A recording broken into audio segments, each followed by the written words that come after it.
ஒரு காலத்தில் பச்சை பசேல் நிறைந்து ஒரு அழகான கிராமம் இருந்தது. அந்த கிராமத்தில் எல்லோரும் ஒற்றுமையாக வாழ்ந்து வந்தார்கள். அதே கிராமத்தில் அறிவும் அன்பும் நிறைந்த ஒரு புத்திசாலி சிறுமியும் வாழ்ந்து வந்தாள்.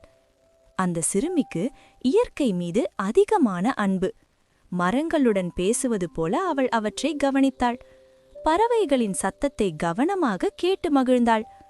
ஒரு நாள் அந்த சிறுமி காட்டுக்குள் சென்றபோது ஒரு வித்தியாசமான பச்சை கிளியை பார்த்தாள். அந்த கிளி சாதாரண கிளி அல்ல, அது பேசக்கூடிய மந்திரக்கிளி. அந்த மந்திரக்கிளி கிராமத்திற்கு வரவிருக்கும் ஒரு பெரிய ஆபத்தை உணர்ந்திருந்தது. ஆனால் அந்த ஆபத்தை வெல்ல பலம் அல்ல, அறிவும் நல்ல மனமும் தேவை என்பதையும் அது தெரிந்திருந்தது. சிறுமி கிளியின் வார்த்தைகளை கவனமாக கேட்டு அவசரப்படாமல் யோசித்தாள். அவளுடைய புத்திசாலித்தனமும் கிளியுடன் கொண்ட நட்பும் ஒரு நல்ல தீர்வை உருவாக்கியது.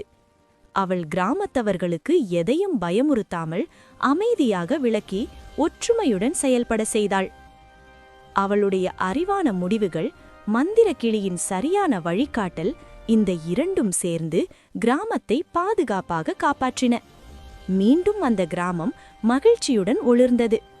மரங்கள் சிரித்தன, பறவைகள் பாடின, மக்கள் நிம்மதியாக வாழ்ந்தார்கள். இந்த கதையிலிருந்து நாம் கற்றுக்கொள்வது என்ன தெரியுமா குழந்தைகளே? அறிவு என்பது ஒரு பெரிய சக்தி, நட்பு என்பது அதைவிட பெரிய சக்தி. இந்த இரண்டும் சேர்ந்தால் எந்த சிக்கலையும் நம்மால் வெல்ல முடியும்.